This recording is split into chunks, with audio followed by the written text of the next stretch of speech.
Hi అండి. ఎవరైతే Jagan car కింద పడి చనిపోయారో సింగయ్య, ఆయనైతే వైసీపీ కార్యకర్తే అందరికి తెలిసిందే. కానీ ఆయన భార్య రీసెంట్‌గా సంచలన వ్యాఖ్యలు చేసిందండి. నిన్న ప్రెస్ ముందుకొచ్చి మాట్లాడింది.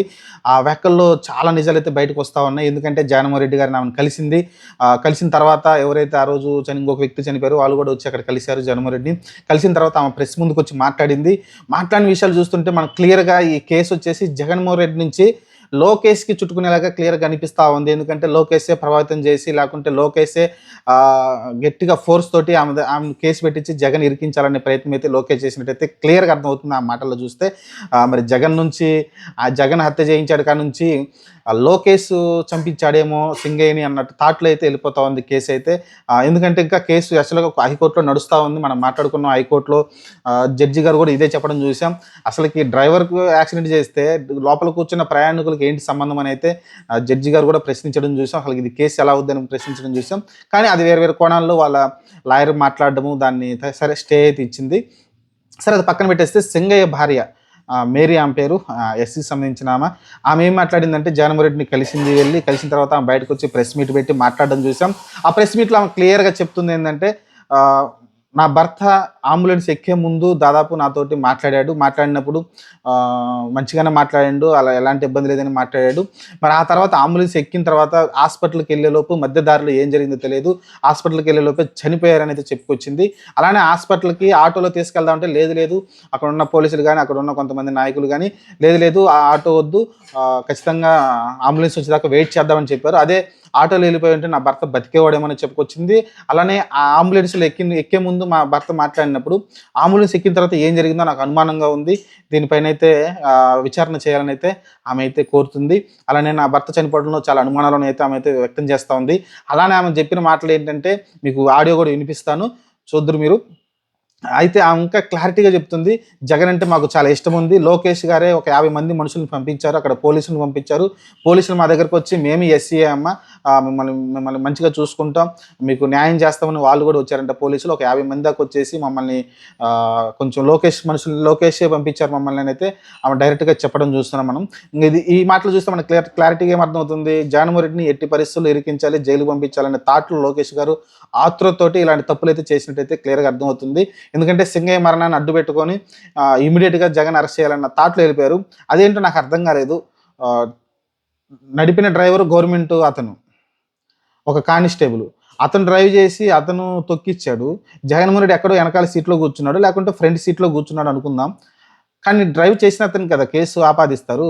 డ్రైవింగ్ చేయని వాడికి ఎలా ఆపాదిస్తారు కేసు అనేది నాకైతే అర్థం కాలేదు ఈ లాజిక్ అనేది. సరే పరామర్శించకపోవడం అనేది తప్పే అవుతుంది. జగన్ దిగి పరామర్శించలేదు సింగయ్యని. అది ఒక తప్పయింది. కానీ దాని గురించి మాట్లాడుకున్నాం మనం ఈ కేసులో. కానీ ఈ కేసులో లోకేష్ గాని, చంద్రబాబు గారు చాలా ఆతృతగా ఉన్నారు. లేకుంటే అత్యుత్సాహం చూపుతున్నారు. ఈ ఈ కేసులో ఖచ్చితంగా రివర్స్ అవుతుంది వాళ్ళకి. ఇదొక వేస్ట్ కేసు అనేది నేను ముందే మాట్లాడాను. కానీ ఈరోజు అదే నిజమైంది. సింగయ్య భార్య జగన్మోహన్ రెడ్డిని కలవడంతో అయితే ఇది నిరూపితమైంది. ఆమె వచ్చి డైరెక్ట్‌గా జగన్మోహన్ రెడ్డి కలిసి ఆయన భర్త చావులో అసలు జగన్మోహన్ రెడ్డికి ఎలాంటి సంబంధం లేదు. జగన్ అంటే మాకు చాలా ప్రేమ ఎక్కువ. ఆయన గురించి చాలా మంది అడిగారు కానీ మేము ఎలాంటి తప్పుడు సమాచారం అంటే తప్పుడు విషయాలు మేము చెప్పలేదని చెప్పారు. 50 మంది మా ఇంటికొచ్చి మాట్లాడినా, పోలీసులు వచ్చి మాట్లాడినా సరే మేము ఎలాంటి అంటే తప్పుగా జగన్మోహన్ రెడ్డి గురించి చెప్పలేదని అయితే ఆమె అయితే చెప్పింది. ఒకసారి ఆమె ఏం మాట్లాడిందో ఒకసారి వినే ప్రయత్నం అయితే చేద్దాం. ఒకసారి వినండి. జగనన్న గారు వస్తున్నారని చూడటానికి వెళ్ళారు. అది యాక్సిడెంట్. నేను కూడా జగనన్న గారిని చూడటానికి నల్లపడ దగ్గరకు వెళ్ళాను. వెళ్తే మాకు ఫోన్ చేశారు. ఫోన్ చేస్తే మేమేమన్నా అక్కడ నుంచి హాస్పిటల్కి బాగానే ఉన్నారు, బాగానే మాట్లాడారు. మా ఇద్దరు పిల్లలని చెప్పారు, మా ఊరు పేరు చెప్పారు, మా మామయ్య పేరు చెప్పారు, మాకు నా పేరు కూడా చెప్పారు. మరి హాస్పిటల్ తీసుకెళ్ళారు. ఫోన్ చేయగానే మేము వెళ్ళాము. అంబులెన్స్లో ఏమైందో మాకు డౌట్గానే ఉంది. అంబులెన్స్లో ఏమన్నా చేశారేమోనని. అదే జగనన్న గారంటే మాకు చాలా అభిమానం. కానీ మమ్మల్ని ఎంతమందో వచ్చి ఇబ్బంది పెట్టినా కానీ మేము ఆయన గురించి మాకు అండగా ఉన్నారని జగనన్న గారు. మేము వాళ్ళకి ఏది కూడా మేము చెప్పలేదు వాళ్ళకి. ఎందుకంటే మాకు సాయం చేసే నాయకుడు, మా అభిమానం ఉన్న నాయకుడు ఆయన. పోలీసులు వచ్చారు, వీడియోనే చూపించారు మాకు వాళ్ళు. మరి లోకేష్ గారు పంపించారు, మేము కూడా మీ ఎస్సీలమే అని చెప్పారు, మీ కులస్తులమే అన్నారు. మళ్ళీ వచ్చేలేకే నాకు అసలు భయం వేసింది. భయం వేసి మేమైతే ఏం చెప్పలేదు. తర్వాత లోకేష్ గారు పంపించారు అని చెప్పారు నాకు. మమ్మల్ని ఎంత ఇబ్బంది చేసి ఎంత మాట్లాడాలన్నా కానీ మేమైతే ఏమీ మాట్లాడలేదు. లోకేష్ గారు వాళ్ళే చాలా మంది 50 మంది దాకా మా ఇంటికి వచ్చారు.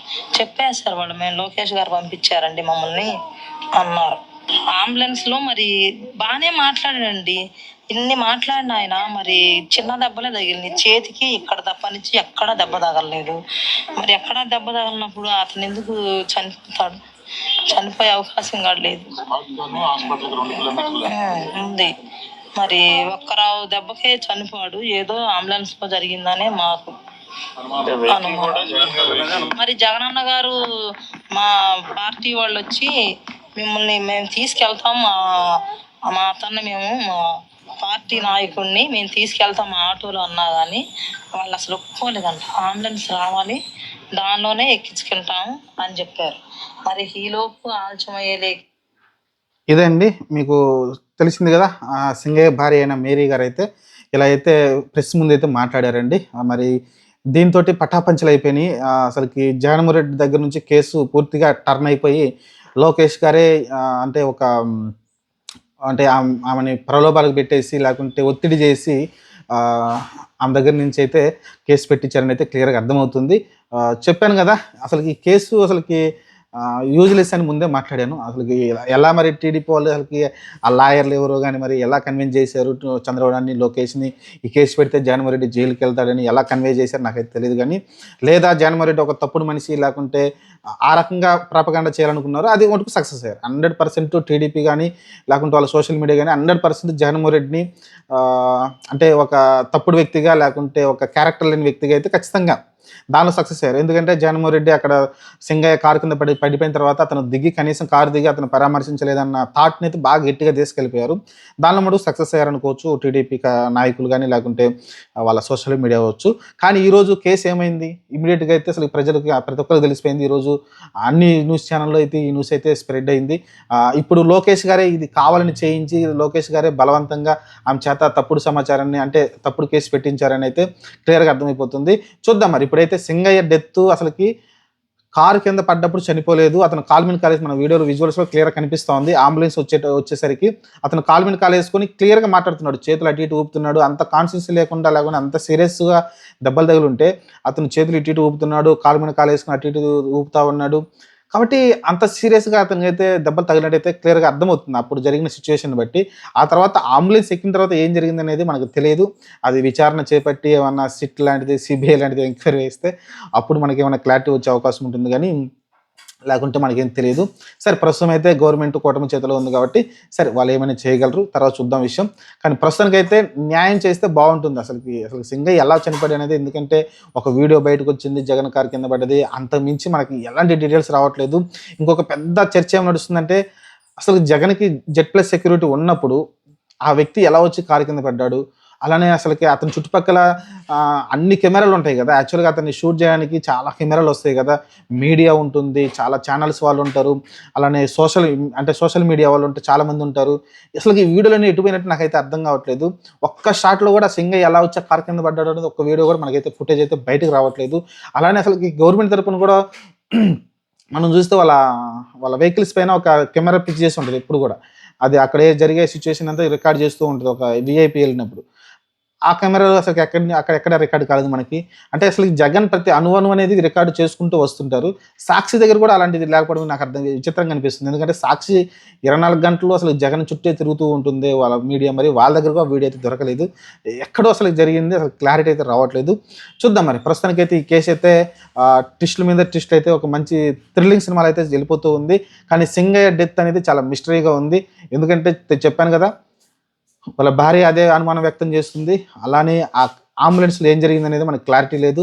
ఆయన ఒకసారి మళ్ళీ రీపోస్ట్ మార్టం చేస్తే మనకైతే ఒక క్లారిటీ వచ్చే అవకాశం ఉంటుంది ఎలా చనిపోయారు ఆయన అయితే. చూద్దాం మరి ఈ కేసు ఎలా ముందు కొనసాగుతుంది. ఈ కేసు లోకేష్కి చుట్టుకునేలాగైతే నాకైతే అనిపిస్తూ ఉంది. ఇంకపై కొంచెం జాగ్రత్తగా ఉండాలి అంతే. ఏదైనా మనం ఎందుకంటే ఇంతకుముందు వైసీపీ ఎలాంటి తప్పులు చేసి చాలాసార్లు హైకోర్టులో, సుప్రీంకోర్టులో అవమానాలు పడ్డం చూసాం మనమైతే. మరి ఈరోజు ఇంత అనుభవం ఉన్న టీడీపీ కూడా ఈరోజు జగన్మోహన్ రెడ్డి విషయంలో అత్యుత్సాహం చూపించి ఈరోజు అవమాన పాలైతే అవుతోంది. చూద్దాం మరి.